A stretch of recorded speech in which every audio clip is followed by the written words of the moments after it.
Well, good morning, good afternoon, or good evening. Welcome to the Six Bugle Podcast. I'm your host, Rudy Ruiz, and co-host Christy Henser. Hey, Christy, how are you? Fantastic. There you go. I need math vocabulary. My husband is actually the one with the massive vocabulary. I'm like, what does that word even mean? But anyway, not fantastic. Fantastic. Yeah. Yeah. Well, glad to see you again on this podcast. We are very excited about the two conferences that we're having this year. We branched out this year from last year.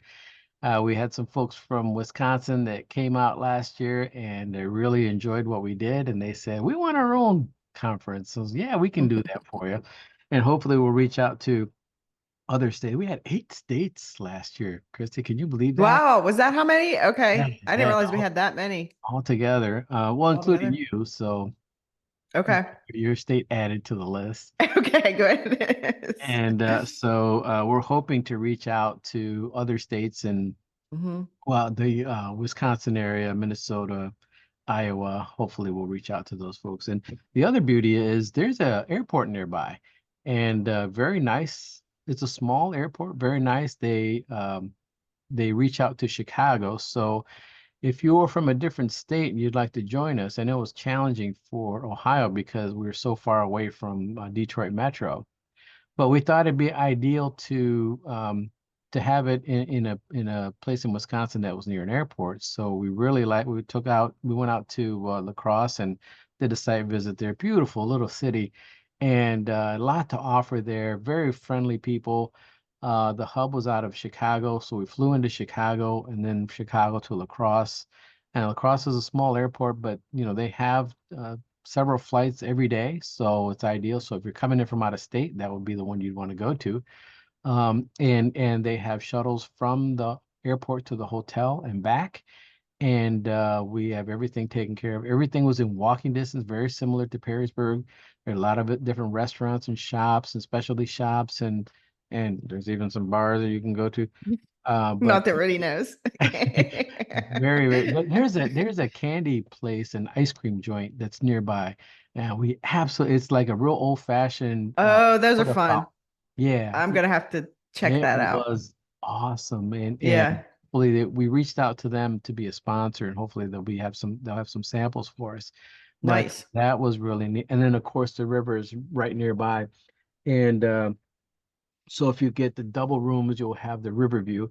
And we also, there is, within walking distance, there is a riverboat cruise, which we'll be taking on the second night for dinner.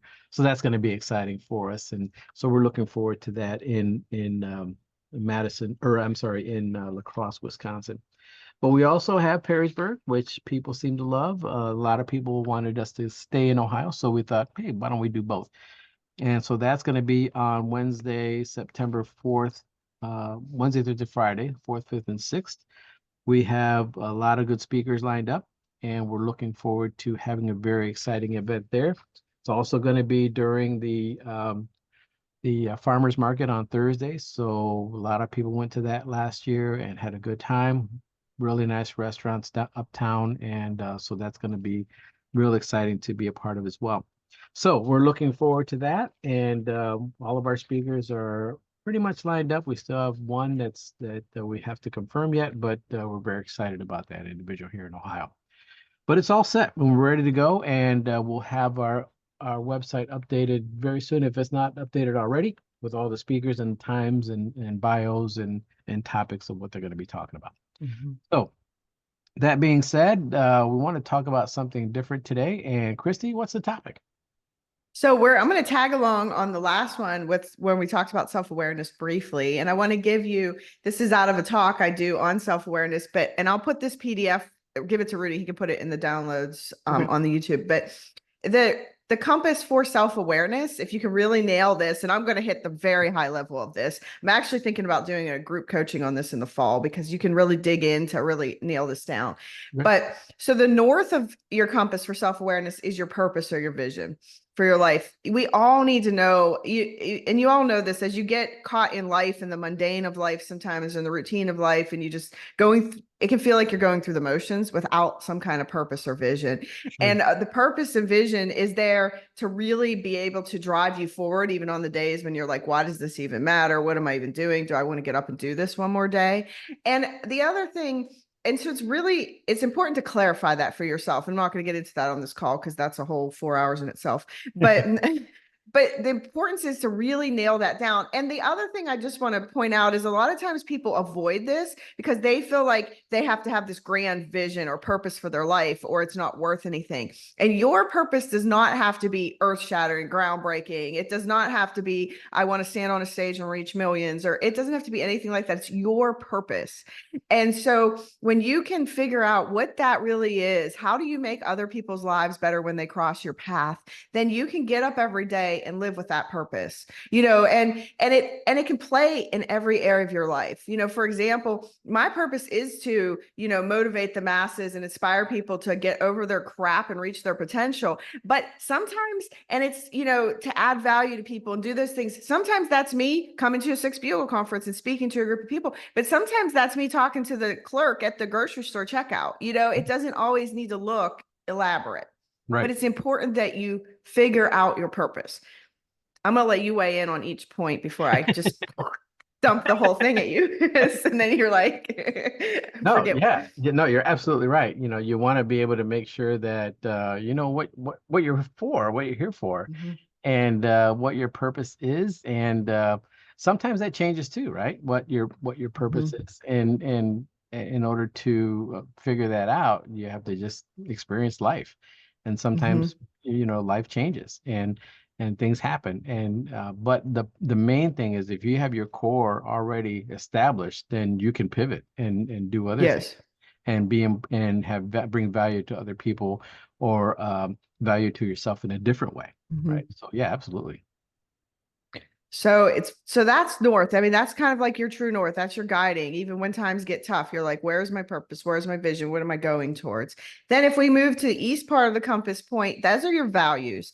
And a lot of times people, I did core values with people a lot, and I'll give them the sheet of words to look at. Is usually how I do it. If you just Google core value words, it'll come up with a whole bunch of um, and people will go through and circle, 30 words. I'm kind, I'm generous, I like faith, I like family. But your core values should really only be like 2 or 3. I mean, these are the things that when your back is up against the wall, like when you're really shoved into a corner, what do you really stand for? What is really important to you? And so when you can get that clear on, these are my top 2 to 3 values in my life, it helps you make decisions, because you can be like, I'm not going to make this decision because it's going to go against my values, against my purpose. Like, or it helps if you're doing things. It also helps you understand sometimes when you're triggered, because I know if I'm triggered by something, it's either A, going against my values, or B, triggering one of my core fears, which we'll talk about in a minute. And so it just brings immediate clarity to the situation for you, because like what's going on. And so I would encourage you, it takes some work to get to really nail down to your core values. That's why I like to do it with people, because sometimes it helps to have the outside perspective.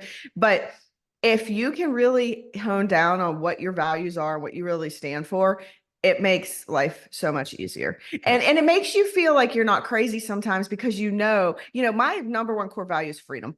And it explains why I'm an entrepreneur. It explains why I had my kids at home. It explains why me and the TSA don't get along. It explains why, it explains all of these things, because that's what I stand for. And my faith and everything that I do falls under that. It's like a sub, value, if you will, but it all is because it's feeding that, my top goal or my top value of freedom.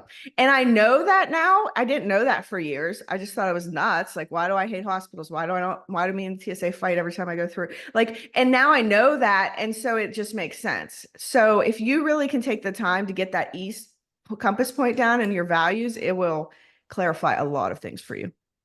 Yeah, that's a very good point. And the important thing is it's value for yourself.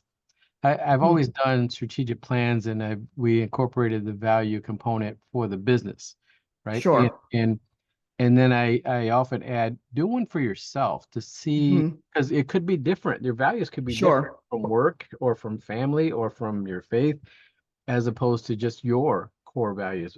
The thing about core values, you really have to dig deep Yes, you do. and figure out what exactly that is. And sometimes it's hard for people to do. That's why you need a coach like Christy to kind of Mhm, guide you along the way to say, this is where you're thinking, overthinking this too much. You need to narrow the focus down mhm, more. And to be honest with you, Christy, I haven't done that yet. I've always done values for my family and values for my business or the work that I was doing, but I never mhm. done one for myself. And I always think, well, it kind of fits. But it's funny because I tell people when we do a strategic plan, do a values assessment for yourself, Mhm. for your work as a person that the employee, but also do one for yourself. And it's something that I haven't done. I'm preaching to the Mhm. choir, I haven't even done it myself. There's something, but the reason why I mentioned that now is because I recently realized that and said, you know what, I got to do one for Okay. myself, and because Mhm. I'm going in this many directions, right? I'm going all Yes. over the place, Mhm. and it's there. There's it takes up a lot of my time, and I need to narrow that down. There's Yes. some things that I'm gonna have to stop doing Mhm. for a number of reasons, but most importantly because people ask me, how's retirement going? I say, I'm busier now than I've ever been because I Yes. have all these options, right? And I'm always Mhm. thinking, I can do that too. I can do that too. Like you were saying, hard to say no. But yeah, I need to focus on what my core values are. That's going to be very important for you to do. Yes. And it does take work, like you're saying, to really dig down. But once you get it and know it, it's like, I mean, it makes this compass, knowing this compass for your life has made all the difference in the world for myself and for other people that I've helped do it. So then north, south, east. So let's go to west next. So that's your strengths. And I have a whole thing in this. I might actually just give you this whole PDF download to put in there. It's like can walk you through a lot of it. But um, that's knowing your strengths and what a strength is. It's an innate talent that you can actually build skills with and make a strength. Because some of us have watched the football movie Rudy, and you had a guy there. Rudy. Well, that's I know. One of my kids asked, "Is that the Rudy you work with?" I'm like, "No." Yeah, That's you a should have told him. conversation. Yeah, I yeah, should yeah. say. I know.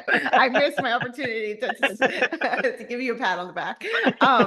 But you had a football player there that was, wanted to play football so bad, but it really wasn't his strength. And he worked hours and hours and hours to get one play in one game, and everybody celebrates that. But really, if you look at it from another way, what could he have really did if he would have known his strengths and really built his strengths out? Like, what would he have really lived on his purpose or made a difference in the world or whatever? And so it's important that you identify your strengths, because a lot of times in a live group setting, I have people write their weaknesses down for 30 seconds and they're writing away. And then I'll say, okay, write your strengths. And all of a sudden the writing becomes slower and slower because it's easy for us to go, I suck at this. I'm horrible at Yeah, this. I'm not good at right. this.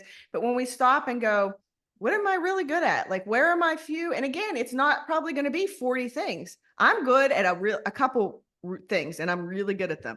And then the rest gets delegated out, which we'll talk about on the next podcast. But, and so, you know, if you can stop and really understand your strengths and play to them as much, we all have to do things that we don't like sometimes. So I'm not saying you can work in it 100%, but if you can work in your strengths and your working geniuses and those things as much as possible, you're going to be way better off and way further ahead. Yeah.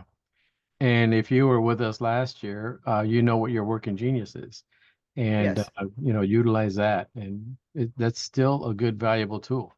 And we had a lot of people that were enablers, and that's not the negative connotation, but enablers means they're ready to help someone at a moment's notice, and that's basically who a lot of people are, especially in this Mhm. line of work, because that's part of what they do. But yeah, Yes. and champion that, and Mhm. don't worry about your frustrations. Let somebody else handle those things, because if you focus too much on your frustrations, that's when you start to become overwhelmed and even to the point where burnout. And we don't want that to happen. Yeah. And you get resentful and you just, yeah, Yeah, yeah. it's so, and then we move to the south of the compass, which is your core fears. And a lot of people go, I don't talk about my fears, but let me talk about them from a different angle, because this isn't, oh my goodness, I'm afraid of a snake or something like that. This isn't these core fears aren't things you can necessarily overcome. You just have to know they're part of your life and recognize them and set your boundaries around them so that you can that you understand them. And we all have 2 or 3 core fears. And there's a short list of them. They're probably in this PDF. I'm not looking at that screen right now, but for me, my top 2 fears are being controlled. I don't have to be in control, but I don't want to be controlled. And when I realized the difference there and realized that part of my life, again, it made sense. And then my value is freedom. So it goes together. Yeah. And then my other top fear is being taken advantage of. And so I know if I'm triggered or if I'm feeling agitated, either I'm feeling taken advantage of, I'm trying to be controlled, or I'm not living true to my values or something's off. And so it's very quick for me to fix that feeling because I'm like, I can easily pinpoint what's going on because I know these things. And so if you can identify your core fears, the easiest way to do this is usually through personality assessments, the DISC, the Enneagram is good for this. And really understand them, then you start recognizing your triggers. And again, I'm never going to get rid of not wanting to be controlled. There's never going to be a day that Christy's going to wake up and be like, I'm excited to go be controlled. Like, I won't even take my kids to the Social Security office to get a card. Like Matt does that stuff because me and them will have words. And so, because I just feel the control and it's so dumb. Like, even she's filling out the form and they're asking questions that I don't think they need to know the answer to. And I'm like, she can just wait till she's 18 and we can just get one in the mail. And Matt just laughs at me, but it's because it's triggering that, like somebody's trying to control me or take advantage of me. But I know myself, so I just know I don't need to go to the Social Security office. Matt can do that. And so it simplifies things in your life and it makes things make sense. So you got to figure out where your core fears are, and not try to like get over them, just recognize them. Right. Kind of like the frustrations piece, right? Yes. Just recognize Yes, same them, thing. and you don't have to let somebody else do that, right? Correct. You can't, you're not going to change it. Because if you do that all the time, then you start burning yourself out. Or at least know that you're going to be in a situation where I'm going to be controlled here, so I just have to stomach this through. But don't put yourself in that position a lot, because then it's going to become overwhelming and you're not going to be able to put up with it. Good. Yes. All right. North, south, east, and west. Very good. Yes. So Yeah, I'll give Rudy this PDF. Yeah. Yeah, we're looking forward to seeing that, and we'll make sure that everybody gets an opportunity to get a copy of that, and we'll put it on this podcast so that it'll help you. And if you have any questions, feel free to reach out and let us know how you feel about these material that we're talking about. If there's something topic that you want us to talk about, let us know. And if there's something that you'd like to speak on, let us know. We can have you on as a special guest, because it's all about helping others, right? And if you have a good message that you believe is going to be beneficial to others to listen to, then let us know. We'd be happy to put you on this podcast. So looking forward to that. Anything else in closing, Christy? Good stuff today.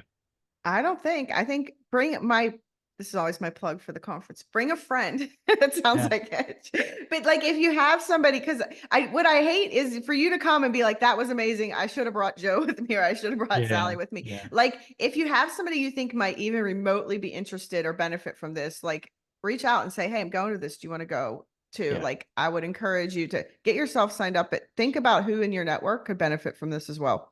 Right. And of course, some of our speakers are fire-based focused, but a lot of the stuff isn't. And we're not saying that you have to be working for a fire department. This is just for administrative assistant for fire service. But a lot of this material is just for the benefit of you being a better person, right? And so if there's someone, like Christy said, that you think might be interested in this, bring them along. We'd be more than happy to have them, and be part of our Six Bugle family. So looking forward to it. Very excited. The time is ticking away, so we'll be there before you know it, right, Christy? Yes, get registered. Get registered. All right, thank you very much for joining us on the Six Bugle podcast. We certainly do appreciate your time, and reach out to us. Let us know if you have any questions or comments. Take care. We'll see you.